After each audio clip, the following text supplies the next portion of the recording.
questions. Just what's the excitement level for you just going in to be your first game as defensive coordinator here at Louisiana Tech? You just want to find out what you're all about.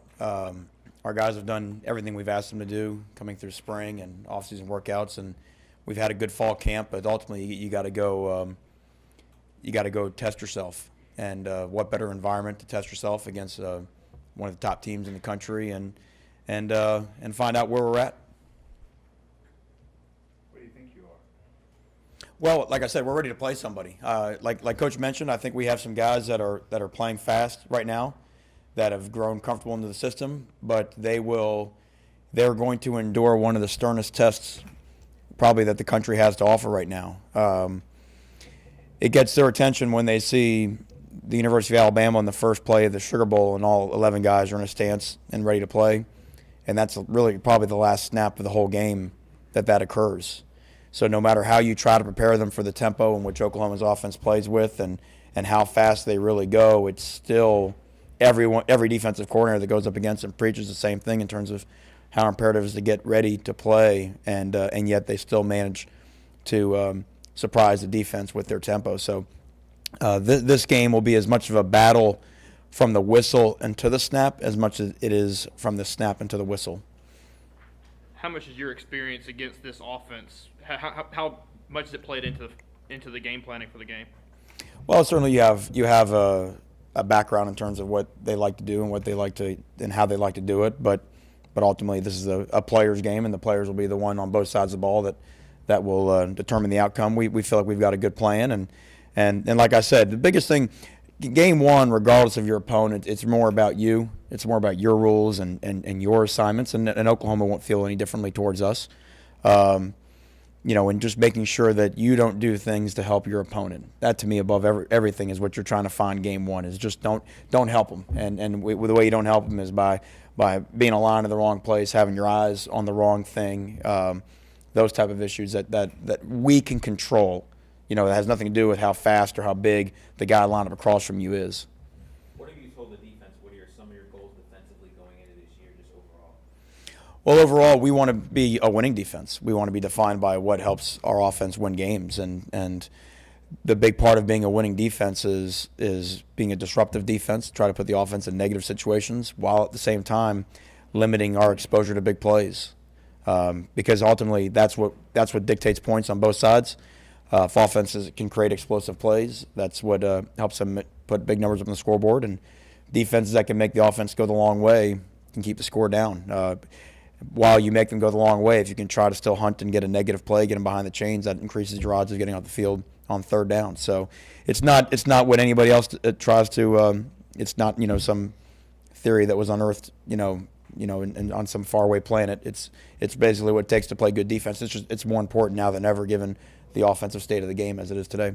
Manny, what's been the biggest obstacle that you've had to overcome since arriving here, and how close are you to overcoming those? I think one of the curious things is when you have it coming into the situation that we are, and going through the adopting the players coming off the last season is really trying to instill the belief of who we are and how good we can be, and understanding that it's all out there for us. I mean, this team has a very high ceiling to it, and sometimes you think as coaches you may believe it more than the players at first. You really have to sell them that it just doesn't happen because we say it happens, and there's 125 other teams that agree with the same theory. But if they really start to look beyond themselves, and give themselves to the team, give themselves to the scheme, and sort of play as one, that we have a chance to be good. The players get that now. I think they understand it. But now they have to go see it in a very chaotic situation at Oklahoma, and that's what I'm looking for. I'm looking for us to the way that we fight, the way that we stick together.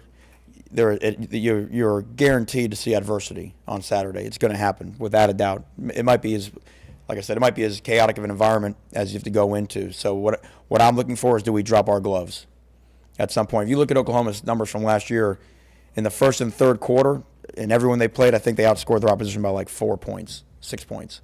In the second and the fourth quarter, they've outscored their opposition by about 60 points each quarter, 120 points on the season. And that's what they do. They overwhelm you, And if you're not prepared, if you drop your gloves, then that's how all of a sudden something that's in hand gets out of hand quickly. So, and that's been their MO. So that's really what we want to see. Can we keep our gloves up and keep fighting the whole time? Is there anything special you can do to combat their up-tempo offense? Well, you have to have your simple rules. You have to be able to get aligned quickly. You have to have the understanding that the second the play ends, the next play begins, because that's really the way it is. The play doesn't begin now with the snap. The play begins the second the whistle ends the previous play. So it's a matter of getting to your spot. If they can all get back lined up on offense, and certainly we can do the same thing defensively, we've got to get the call. We've got to get the communication done as quick as we possibly can, and then we've got to get our eyes on the right place. And like I said, every defense coordinator tells their team the same thing. It doesn't mean that it always happens. And it might happen, but then all of a sudden now fatigue jumps on you. And so that's an issue. So part of the way you try to combat that is by having it playing 22 instead of 11. So we'll try to feature a lot of guys early in the game. And so all of those things are what you have got to have to try to maintain your intensity against their tempo. There's been a lot of talk this fall about the speed on the defense, and you just said that it's got a high ceiling. All the defenses you've been around, where does the talent level and the ability rank on this defensive side of the ball here than it has in other places? At this point, it's going to sound like a cop-out. It's really hard to say because you haven't been in a game. I've always felt it's unfair to rank players or defenses until you really have their body of work. Because right now, it's still all based off of potential. It's still based off of who they're asked to cover in practice or what linemen they're asked to go up against in practice. So, and I would say it's not. We wouldn't be ready to judge it next Monday or even the Monday after that. So, I know I like the guys. As a coaching staff, we like the guys that we have the opportunity to coach. We like the way they work. We have guys that have been in games, but they're all the roles that they played last year. A lot of them have changed.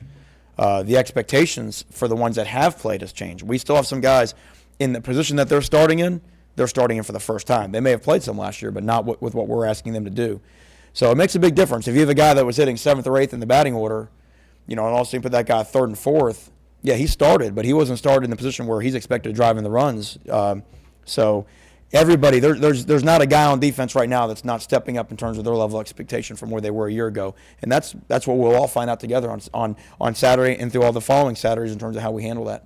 How well do you think that Oklahoma knows you and the schemes that you present and bring to the table? Which everybody knows everybody. There are not a lot of secrets now in college football. I mean, we all, with what we have access to film-wise, I've had a relationship with their staff. I mean, I visited with their coaching staff when I was at Mississippi State. I've got buddies on their staff, so there's a lot less trickery going on than we all think.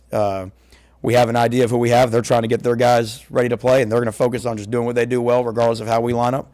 And to be honest, we're going to try to focus on doing what we do well, regardless of how they line up. So, I think once the ball hits the foot, a lot of the stuff that's going on the sideline is out of hand, and it's going to come down to the guys running around on the field. Mentally, how do you think the defense has responded to the pressure of being so, relied upon heavily to start the season? Yeah, for me, I don't think we look at it that way. We don't look at it in terms of a pressure.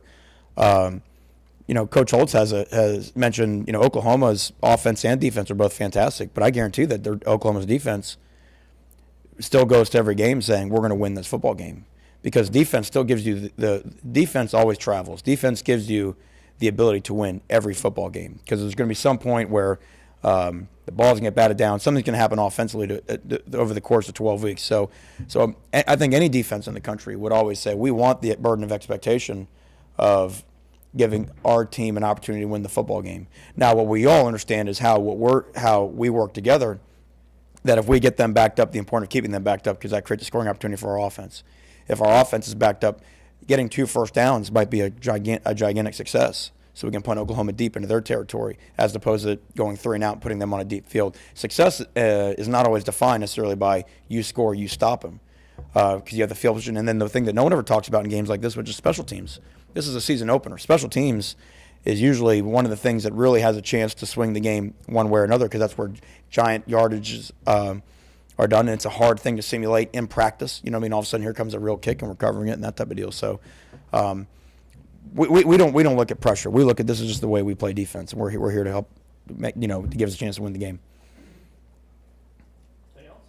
When you look at, I don't know how much you've looked at NC State game from the opener, but gave up some big plays. I know you preached not giving up those big plays. Some of them might have been miscommunication or whatnot out of plays. Do you take that as have you showed that to the guys and say, this is what you did last year, let's do this different? 'Cause it's kind of the same atmosphere. Obviously, NC State, you can't compare to an environment like Oklahoma, but there's going to be a lot of people. First game, kind of maybe nerves kind of flowing. We will not show that game because we don't talk about really the past like that. What we just show is we have examples just in our practice. What you have to say is, look, a mistake right here. If we make a mistake in an empty stadium on a scrimmage night, then our expectation is you'll make that same mistake with over 80,000. So what you're always trying to mention that every practice rep is that game rep, and the more that we get in that idea that practice is game, then all of a sudden we can block out all the other the distractions in that stadium. So they're aware of that, and part of that again is on us to make sure that we're simple and that our rules cause for the least amount of communication possible, so we can just get lined up and go play fast.